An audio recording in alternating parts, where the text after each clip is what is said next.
is Meg. I'm going to pop her down because she's really noisy. This is Meg, and Meg's a Harris hawk, a bird from the southern states of America.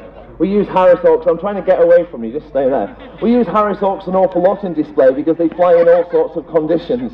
They fly in good weather and bad, and they fly around people. They fly indoors as well as flying outdoors. There's not an awful lot that they won't do. And the reason for that is that in the wild they're naturally gregarious birds of prey. By that I mean they live and they breed and they hunt, and they do most things that they do in family groups.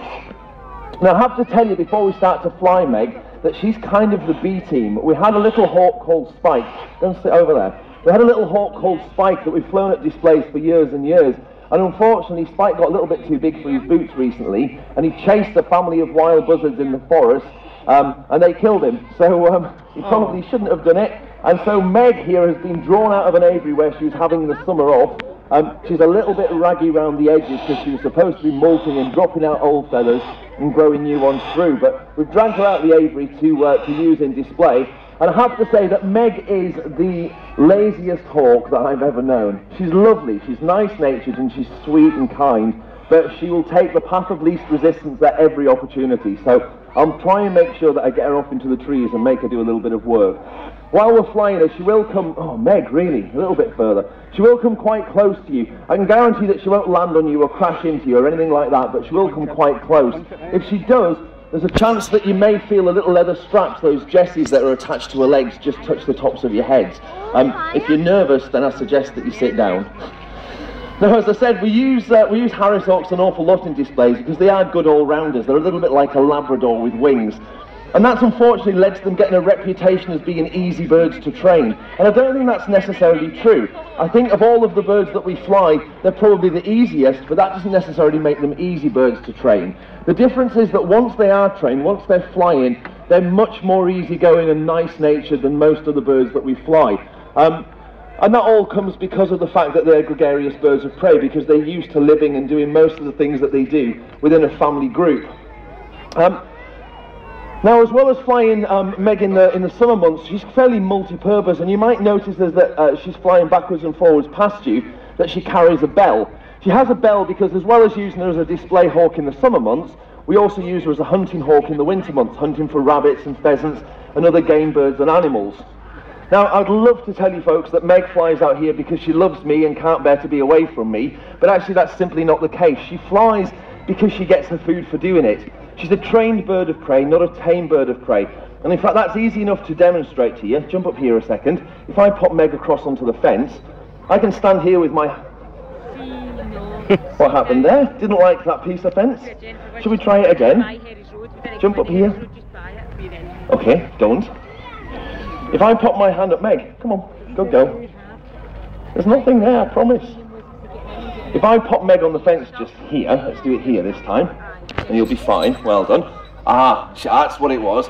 Now then, the one thing that Harris hawks really don't like, as you may have noticed there, is dogs. And now obviously she's just jumped onto the barrier there and then spotted a dog on the other side. The reason they don't like dogs an awful lot, come on Meg, is because they don't really have any main predators other in the wild than things like coyotes. And occasionally when the Harris hawks are on the ground catching their food, coyotes will sneak up on them. So they've got this inherent fear of dogs. And they do get used to certain dogs, but not all dogs. What I was going to say is that Meg flies backwards and forwards, not because she loves me and not because she loves flying, but because she gets food for doing it. I can stand here with my hand up for Meg. Meg, I could do this all day. It's not until I take this little piece of chicken and pop it on my glove that Meg wants to come back. So be under no illusions, folks, that she's flying because she gets fed for doing it, not because she loves flying, because Meg would much rather sit on a perch all day and do absolutely nothing at all. I'm going to go and sit in the corner there on the speakers. Good girl.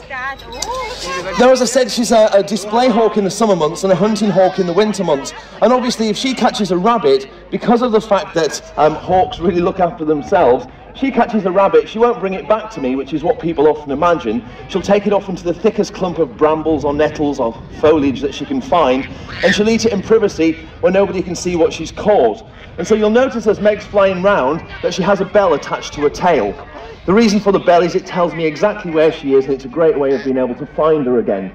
The reason it's attached to Meg's tail, the reason it's attached to Meg's tail is that Harris hawks, well in fact, all hawks, but Harris hawks more than most, have a habit of giving their tails a little wiggle from side to side every single time they land. And in fact, if you watch, if I took Meg up here onto the police dog apparatus, she'll land up there, and then she should turn around and give her tail a little wiggle.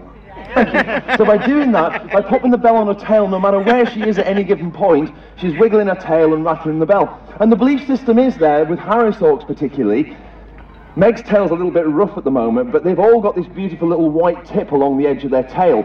And with Harris hawks, because they're social hunters, it's thought that by wiggling their little tails backwards and forwards and rattling the bell, and rattling the tip, the white tip, that works like a little beacon. And it means that the other Harris hawks know exactly where Meg's gone to, so they can all keep in touch.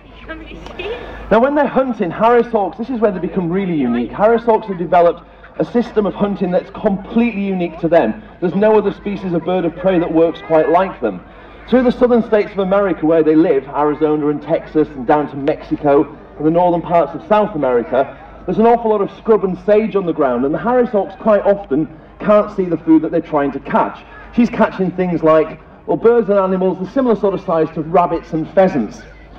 So what tends to happen is when they're when they're out hunting, the best two hunting birds in the group, the alpha pair, which is usually a large male and female, will find a nice tall tree or a cactus, and from there they can see exactly what's going on down on the ground below.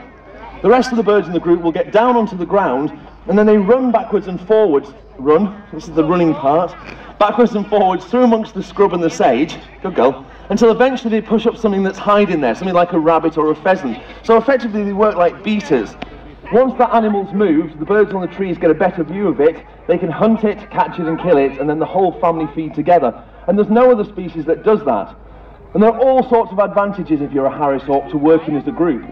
It saves energy, it saves food supplies because several birds are all catching and eating one animal rather than one each. It also means that Harris hawks tend to have a slightly longer life expectancy in the wild than most other birds of prey of their size.